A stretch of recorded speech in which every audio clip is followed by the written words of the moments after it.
ሁለት ሰዎች ሶሻል ሚዲያውን ተቆጣጥረውታል። ሴዶ ማርሻል አርትና ጆኒ ጂጂትሱ። ውድድሩም ሊካሄድ አንድ ቀን ቀርቶታል። ነገር ግን ሴዶ አንዴ ወዳደራለሁ፣ አንዴ ትኬታችሁና ልብሳችሁን መልሱን ያልወዳደርም እንቁላሉ ሊያስደግሙብኛል እያለ ኦዲየንሶቹን ግራ ሲያጋባይታል። ምን እንቁላሉን እኔ አስጠይቂያለሁ፣ በሃይማኖቱ ማስጠይቂያለሁ።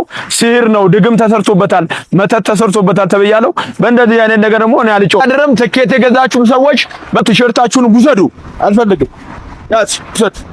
ጆኒ ጂጂትሱም ደግሞ ፕሮሞሽን በፕሮሞሽን የቲክቶክ ፔጁን ሲያጨናንቀው አይተናል። ሴዶም ያገኘውን ሁሉ ፕሮሞሽን ሲሰራ ነገሩ ፋይት ሳይሆን ማስታወቂያና ወሬ ሲያደርጉት አይተናል። እሱም አልበቃ ብሏቸው ሁለቱም ሙዚቃ ሲያወጡ አይተናል። ነገሩ ፈኒ ይመስላል። ጋይስ አም ሶሪ ሴይንግ ዲስ፣ እነሱ እኛን እያጃጃሉ ገንዘብ እየሰሩ ነው። ትክክለኛው የኤምኤምኤ ፋይት ብዙም አቴንሽን ያላገኘው ከኢትዮጵያ፣ ነገር ግን የውጭ ሀገር ኦዲየንሶችን አቴንሽን መሳብ የቻለው ፋይት ኢትዮጵያ አዲስ አበባ ውስጥ ይካሄዳል መስከረም 9። አዎ ሰምታችሁኛል። በኢትዮጵያ ኤምኤምኤ ታሪክ ውስጥ ትልቅ ፋይት ይደረጋል። ምክንያቱም ቢኒያም ሽብሬ ኢንተርናሽናሉ ፋይተር ይመጣል። ማን ነው ካላችሁኝ ብዙም ኢትዮጵያዊ የሚያውቀው ዓለም ግን ስለሱ የሚያወራለት የኢትዮጵያን ባንዲራ በዓለም መድረክ ያውለበለበው ጀግና፣ ጋጣሚዎቹ ገና ስሙን ሲሰሙ ፍርሃት የሚውጣቸው 4 ውድድሮችን አድርጎ 4ቱንም በድል የተወጣ፣ 2ቱን በኖካውት በዝረራ፣ 2ቱን በሰሚሽን ወይም እንደምታዩት አንገታቸውን ይዞ በማስጨነቅ ያጠናቀቀው ቢኒያም ሽብሬ ነው። ከወዲህ ደግሞ ጆኒ ጂጂትሱ ኢትዮጵያ ውስጥ ኤኒ ማስተር እኔን ዲፌንድ ማድረግ አይችልም፣ ካለ መጥቶ ይቅጠመኝ፣ ግን እኔን አትቋቋሙኝም በማለት ሲናገር ደሙ እንደ ሽሮ የተንተከተከው ሀገረ ሰላም ጆኒ ጂጂትሱና ንቃተ ህሊና ፋይት በሚያደርጉበት ጊዜ ቀጥታ ወደ መድረኩ በመምጣት ይኸው መጥቼልሃለሁ፣ ወንድና ሴቱ ዛሬ ይለያል፣ ና ልብ ካለ ወደ ሪንግ እንግባ ብሎ ያፋጥጠዋል። ይህንንም ያዩት የኢቲኤፍሲ አዘጋጆችና ሲኪሪቲ ጋር ዛሬ አይሆንም በቀጣዩ ዙር በማለት አባብሎ ይሸኙታል። እንዳሉትም ቀኑ ይደርሳል። በድንገት ግን ነገሩ ይቀየራል። ጆኒ ጂጂትሱና ሀገረ ሰላም ሳይሆን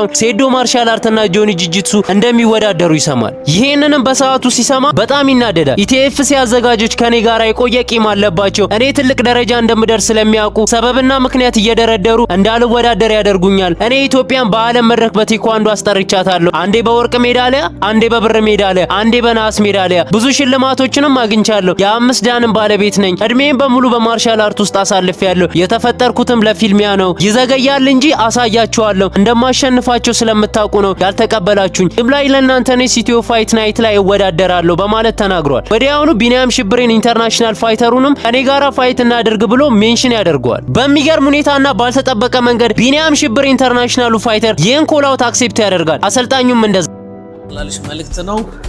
መልእክቴ ምንድነው? በጣም አንድ ወዳጄ ደጋግሞ ሜንሽን እያደረገ የተለያየ ቪዲዮ ሲሰራብኝ ስለነበረ ለሱ መልስ መስጠት ስላለብኝ ነው። እሱም አገረ ሰላም የተባለ የቴኳንዶ ማርሻል አርት ባለሙያ ነው። ለሱ በጣም እንቧቀስ፣ እንደባደብ፣ እንፋለም ያዝበለው የሚል መልእክት ልኳል። እኔም ደግሞ እስ ያለኝ ይቀበል። ነገር ግን ይህን ፋይት ለየት የሚያደርገው ቢኒያም ሽብሬ ኢንተርናሽናል ፋይተር መሆኑ ብቻ ሳይሆን ከዚህ በፊት የነበሩትን ተጋጣሚዎች የዘረረበት ሰከንድና ራውንድ ነው። ጆሹዋ ሲምፕሰንን አንደኛ ዙር ላይ በ6 ሰከንድ ሲዘረረው፣ ሚካኤል በርናሴትን ደግሞ አንደኛ ዙር ላይ በ12 ሰከንድ ነበር የዘረረው። አስቡት፣ ዞር ብላችሁ ስትመለሱ ይህ ሰው ዘርሯቸዋል። አንቶኒ ሲፕን ደግሞ በሁለተኛ ዙር ላይ በ28 ሰከንድ ሲሆን፣ ካውል ካይፍማንን ደግሞ ሁለተኛ ዙር ላይ 1 ደቂቃ ከ26 ሰከንድ ውስጥ ነበር የጨረሳቸው። ይሄም ደግሞ የሚያሳየው ለተጋጣሚዎቹ ትንፋሽ እንኳን የማይሰጥ ፈጣንና ጠንካራ ምት እንደሚሰጥ ነው። ለመሆኑ ሀገረ ሰላም ይህንን ምት ይቋቋመው ይሆን? አረ ነገሩ እንደውም ተቃራኒ ነው። ሀገረ ሰላም እንዳለው ከሆነ ምቴን ከተቋቋምኩ አደንቃለሁ